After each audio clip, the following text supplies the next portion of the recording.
Most of our thoughts and feelings come from our past experiences. They come from our memories.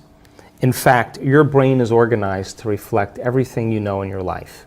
Your brain is a record of all the things you've learned and experienced to date. It's an artifact. And when you have an experience, when you're in the midst of an experience, all of your five senses plug you into the external environment. And as your brain is processing all of this vital sensory data, all of that information rushes back to the brain. And when it reaches the brain, it causes jungles of neurons to organize themselves into networks, to string into patterns, to reflect their interaction with their external environment. The moment those neurons organize into patterns, the brain makes a chemical, and that chemical is called a feeling or an emotion. And so experiences tend to create more long-term memories because it patterns or stamps or embosses networks of neurons into very specific patterns, and then the emotional quotient helps us to remember the event. So we learn something new intellectually, we also cause networks of neurons to form. I mean, the Nobel Prize laureate Kandel in the year 2000 found that when people learn just one bit of information, they doubled the number of connections in their brain from 1,300 connections to 2,600 connections. So if they didn't review that information or repeat it, the connections pruned apart. So we know then that learning semantic information begins to organize circuitry in the brain, and experiences enrich the brain. The end product of experience, of course, is the emotion, and it causes us to feel certain ways. You can remember where you were on 9/11. You can tell me who you were with, what time of day it was, what you were doing, because whatever you were seeing in that moment or hearing in that moment changed how you were feeling. And the moment you felt altered or you felt differently, significantly, your brain perked up and you paid attention to whatever caused that. And that event in and of itself is called a memory. So then most of our thoughts and feelings tend to be within the neural circuitry of the past and the emotions of the past chemically. So if you take a thought, thoughts are the language of the brain and feelings are the language of the body. And how you think and how you feel creates a state of being. So if you combine a thought and a feeling, a thought and a feeling, a thought and a feeling, and you have a series of good thoughts that are connected to a series of good feelings, that cycle of thinking and feeling creates what's called an attitude. If you have a series of negative thoughts that are connected to some pretty bad feelings, you'll say, I have a pretty bad attitude today. So if how you think and how you feel creates a state of being, then attitudes are just shortened states of being. You can feel good in the morning, you can feel bad in the afternoon. If you take an attitude, an attitude, an attitude, and you begin to string attitudes together, when you combine an attitude, an attitude, an attitude, you start to form what's called beliefs. Now, a belief is just a thought you keep thinking over and over again until you hardwire it in your brain. And because beliefs are based on past experiences, then the very boundaries of our beliefs are how we feel. And so when our beliefs get challenged, it typically doesn't feel right. I know from the research that we've done that the redundancy of thinking and feeling and feeling and thinking over time, for example, a person has an insecure thought, then they feel insecure. The moment they feel insecure, they think more insecure thoughts. They fire and wire more circuits in their brain to feel more chemicals of insecurity, and then once they're feeling insecure, they think more insecure thoughts, and they do this for over and over again. The redundancy and the repetition of that cycle over time conditions the body to subconsciously become the mind. Once the body becomes the mind, that's called a habit. Turns out that 95% of who we are by the time we're 35 years old are a set of habituations, unconscious thoughts, unconscious behaviors, unconscious emotional reactions that function like a subconscious computer program. So back to beliefs. An attitude, an attitude, an attitude are shortened states of being. And you combine them together then a belief then, the cycle of thinking, feeling over time, creates a subconscious state of being. So all beliefs are subconscious states of being. We have beliefs about God, about spirituality, about health, about relationships, about love. And all of those are based on our past experiences, but the majority of those beliefs, we don't even know that we believe them because we think they're true, because they're not functioning primarily in the conscious mind.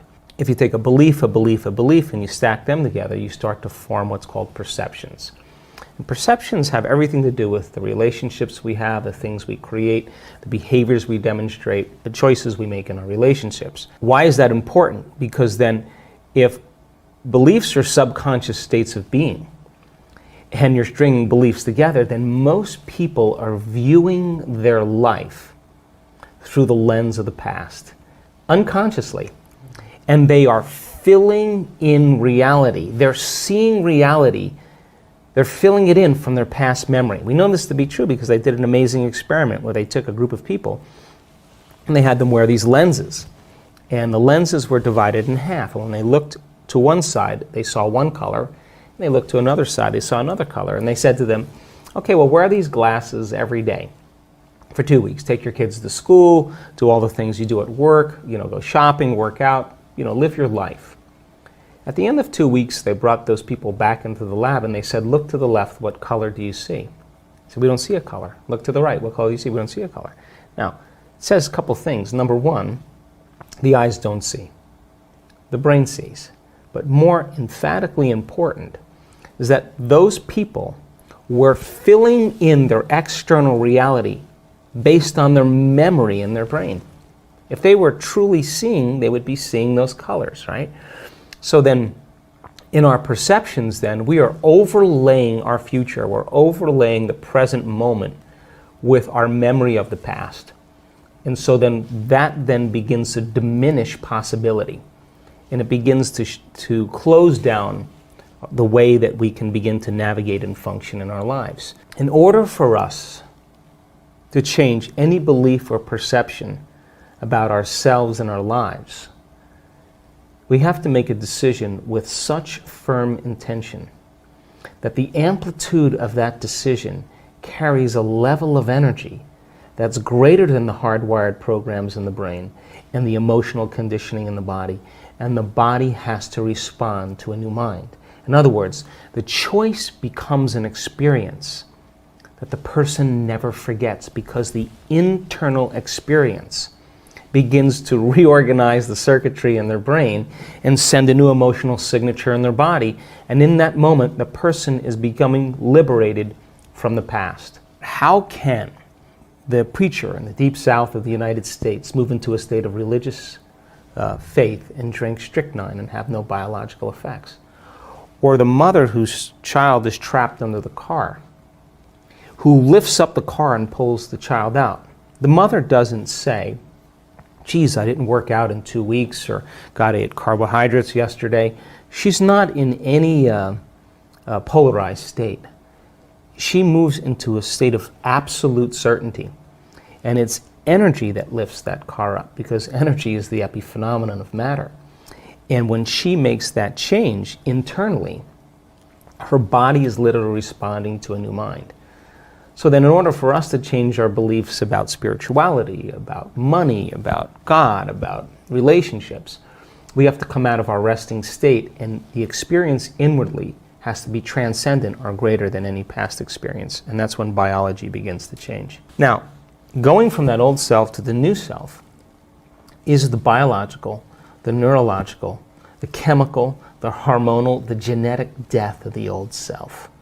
And most people, they step out into that unknown and it feels so uncomfortable, they can't predict it, they return back to the known. People say to me, well, I can't predict my future. And I always say to them, well, the best way to predict your future is to create it, not from the known, but from the unknown. And that void, that unknown, is the perfect place to create from.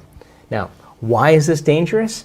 Because when you're living in survival 70% of the time, there's better chances in survival from running from the unknown than embracing the unknown, right? If there's a predator out there, you hear something around the corner and you can't see it, that's an unknown. You're going to run. You're not going to go, and it's not a time to trust. It's not a time to open your heart. It's not a time to communicate. Here, kitty, kitty. It's not a time to do that. It's time to run. You'll never trust the unknown in that state. So if people are living by these emotional states of survival, they're never going to want to step out into the unknown because they can't predict the future. So they'd rather hold on to what they have. Turns out that those emotions of stress are highly addictive.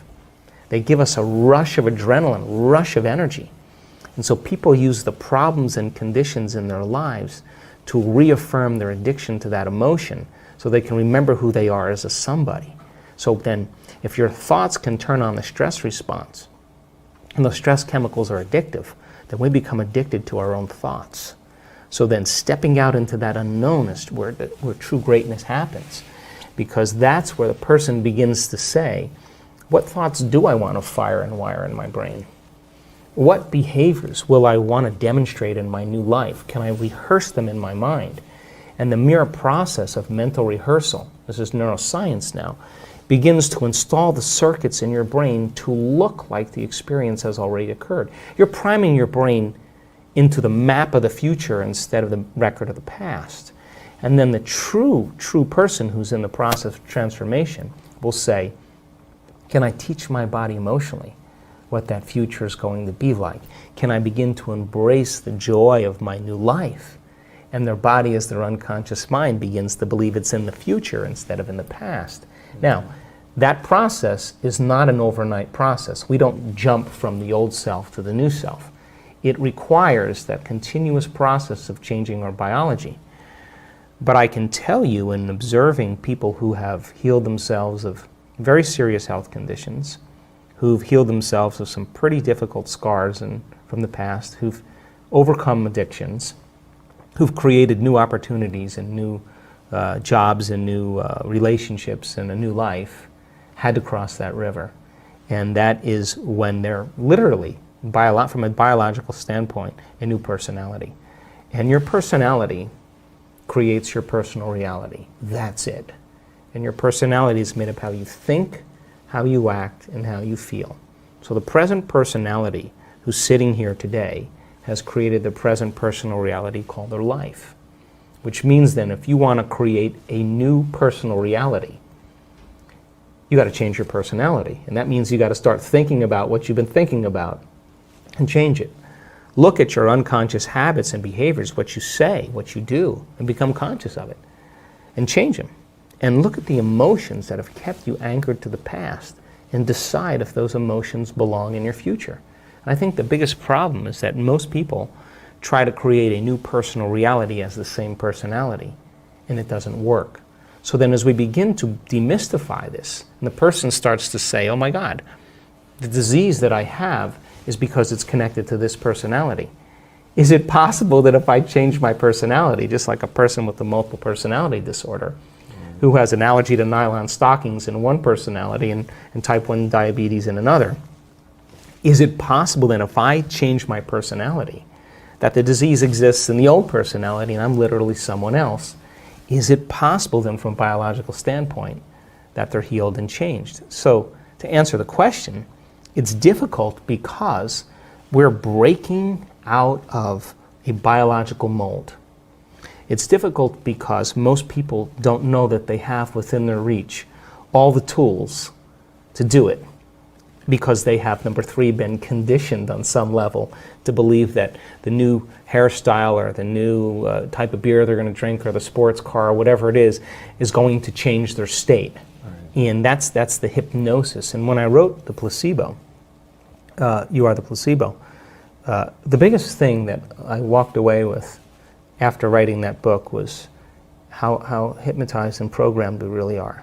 And that's bothered me ever since I wrote the book, because people watch things in their external environment and they accept, believe, and surrender to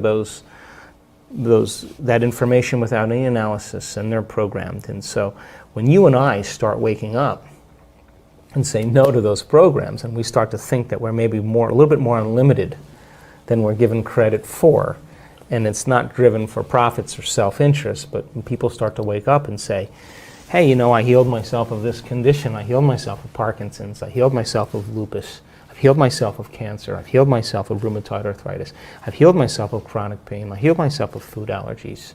Hey, yeah, I was abused as a child, yeah, that's right, I was beat up by a violent father, and I lived in vulnerability and fear for the last 25 years, but that fear has signaled the wrong gene, and I developed this genetic condition.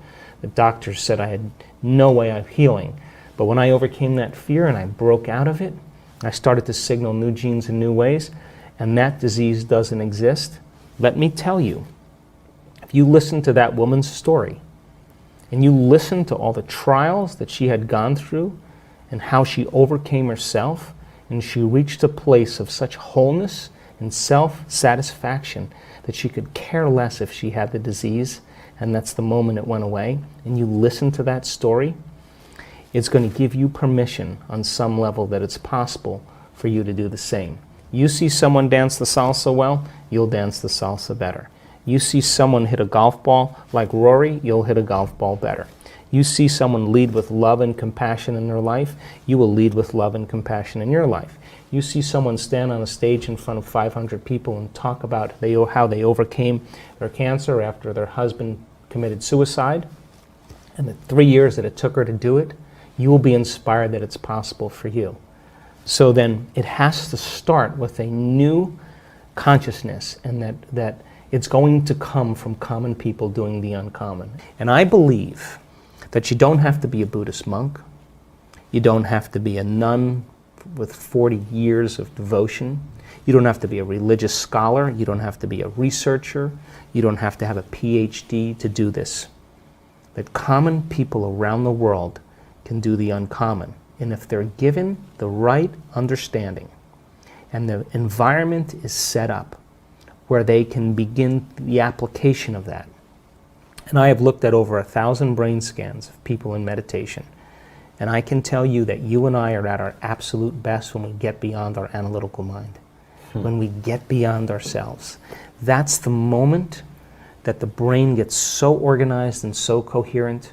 The front of the brain's talking to the back of the brain, the right side of the brain's talking to the left side of the brain. There's this synchronization, this psychic union going on. It's like a flow. And the person has tears of joy rolling down their face. That gestalt moment, that transcendent event for the person is completely subjective.